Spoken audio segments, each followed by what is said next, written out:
Hello, Reverend Crystal Cox here, and we're reading the Awakener, and we are on page 42, Ascension and the Birth into a New Dimension.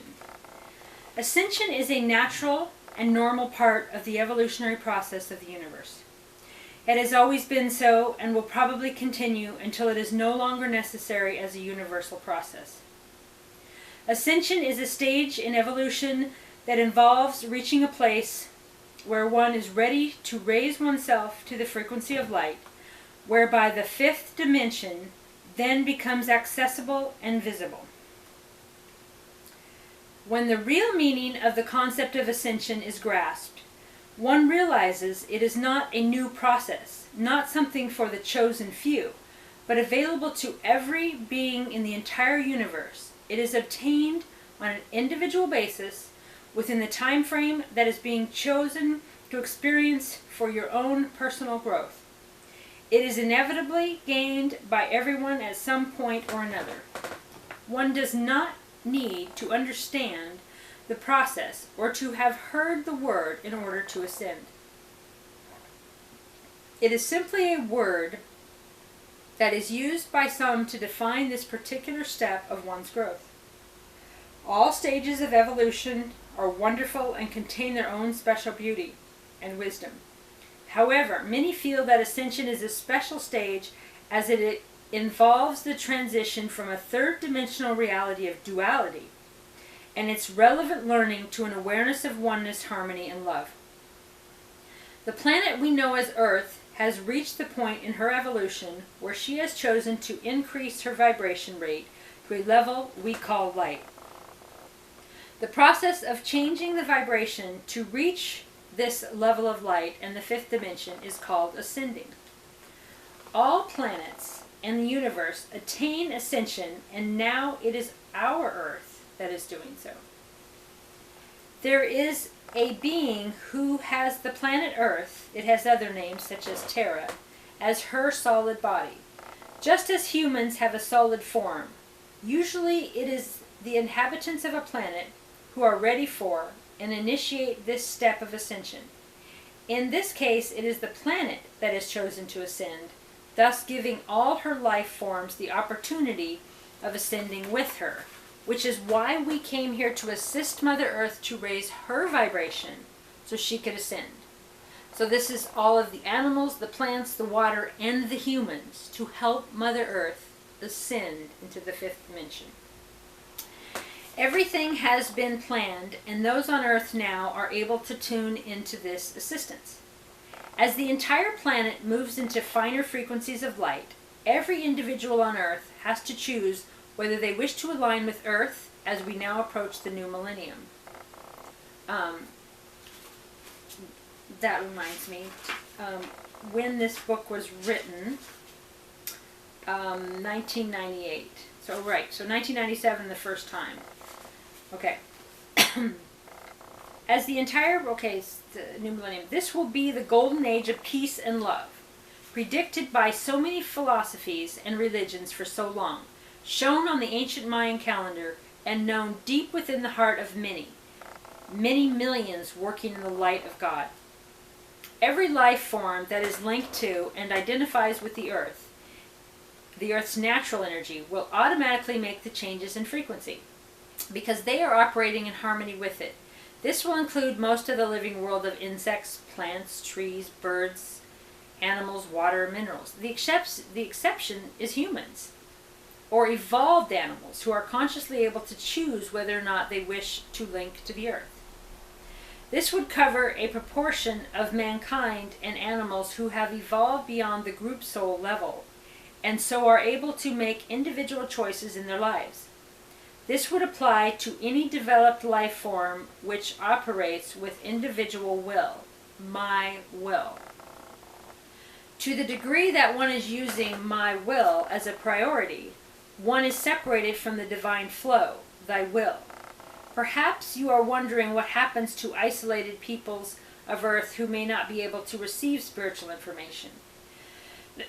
Many of the tribes in less so-called civilized countries already have an awareness of divine law and live in complete harmony with nature.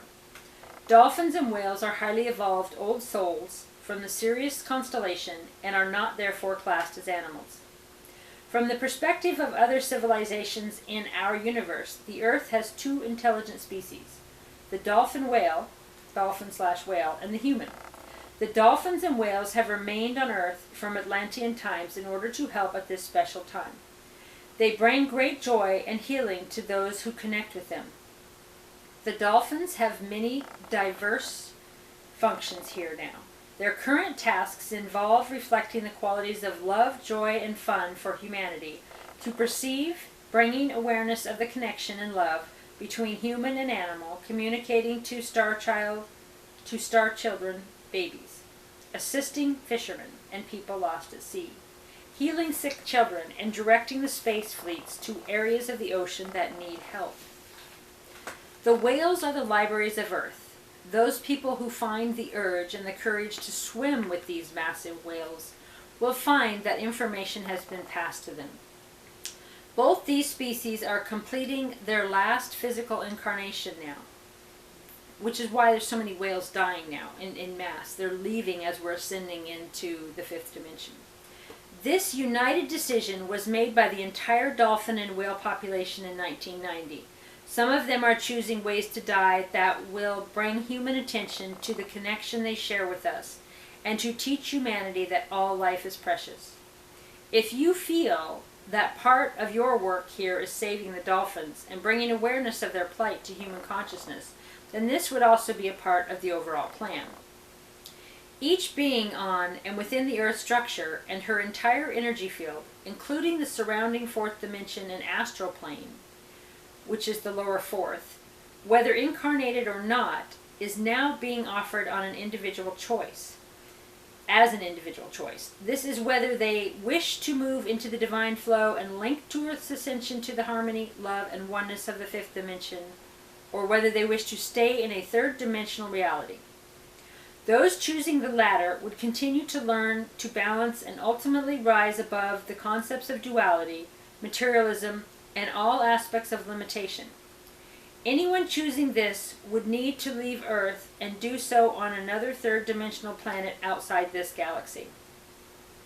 This is because all planets in this galaxy will be in the fifth dimension or above, so there will be no third or fourth dimension here.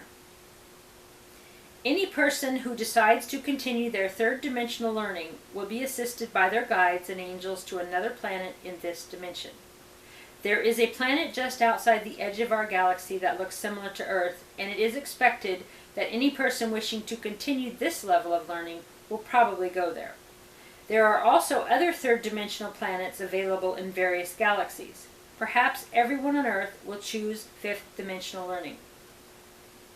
As the planetary ascension takes place, its vibration or energy gets increasingly finer and faster. A person making a choice to remain in third dimension effectively prevents their own vibration increasing from its current density. Most of those choosing the pattern will reach a point where they are too uncomfortable living in the planet's increased finer vibration and their body will die. Right, so that's why so many are dying right now, because as the vibration raises, they're like, Lord, it's not for me. They go like this, and they go, they die. So, and they're going to be reincarnated, or their consciousness will move to maybe even the same age and version of them, but on another planet, so that they can keep ascending, keep working through these things. It's all very personal. If anyone did manage to tolerate the vibrational changes and is still on Earth at the time she shifts to her new dimension, it may be possible for them to be relocated with their physical body to another planet.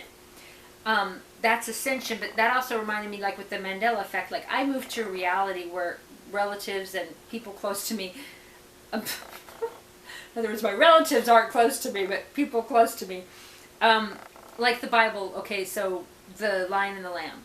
So now it's the wolf and the lamb. Well, these people have always, been religious for years and always knew the lion and the lamb, but now they're like, oh, I always know the wolf and the lamb. So in a way, it's like those people couldn't handle the vibration. And so they either died or shifted, and this version of them, those of us who see what it's called the Mandela effect, that see these changes, we shifted here because we want to be part of the higher vibration. Those who don't see it may already be gone to the other planet, and these are just like Dolores Cannon talks about, the background people, so that we can ascend with our consciousness in place. It's all very complex. I listened to Lisa M. Harrison. Her stuff is pretty complicated if you haven't been following it for years, but also talks about that, leaving our consciousness intact, so that we don't short circuit because too many crazy things happening. What you think is happening right now with the lockdown and stuff's crazy, it's not. It's not. I'll just leave it at that. Okay.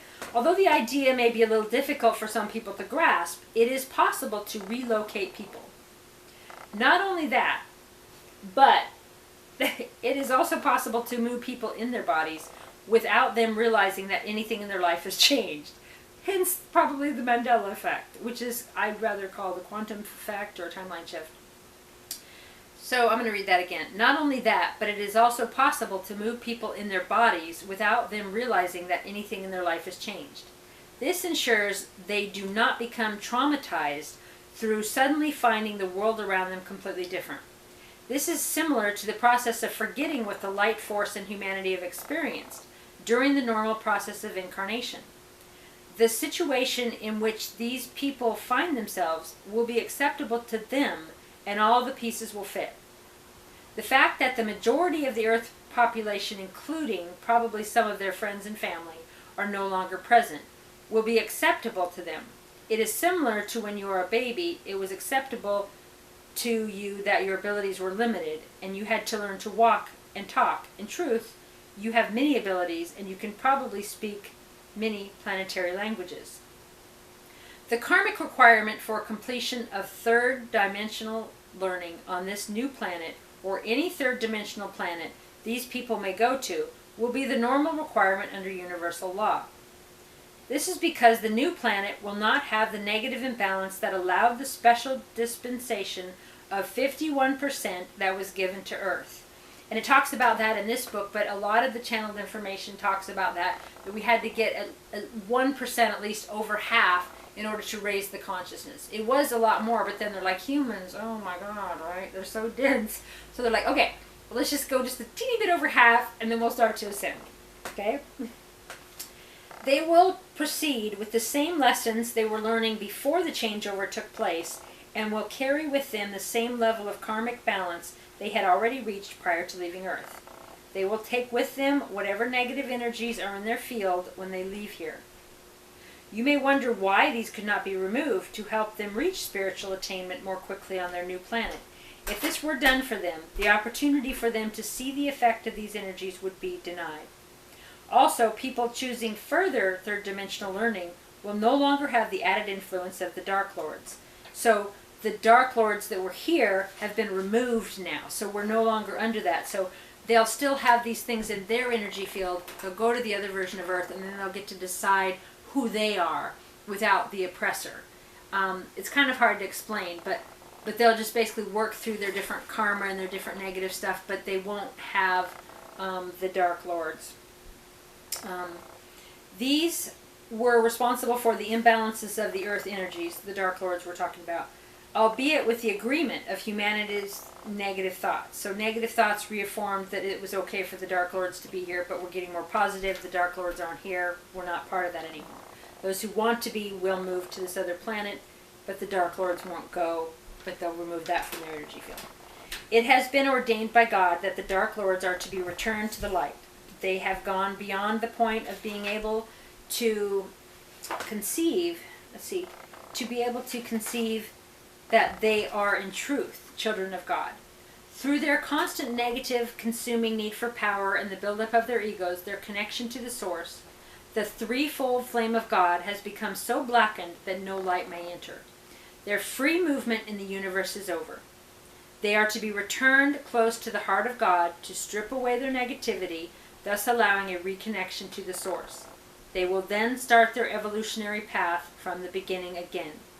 This time they will have within themselves an understanding of what occurs when an individual works solely with negative energy, moving from the divine path of God.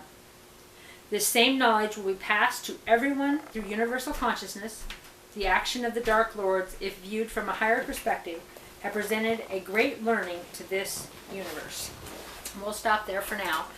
bbgoddesschurch@gmail.com to donate to our church, and have a beautiful day. Remember, you're responsible for your reality. Everything that you think creates reality. Make sure you know what you're believing, and don't listen to any talking head. Any person in your life, any person outside of you, any voices in your head that you know aren't you. You are creating reality by what you accept, what you think about, and what you believe. I love you. Goddess bless.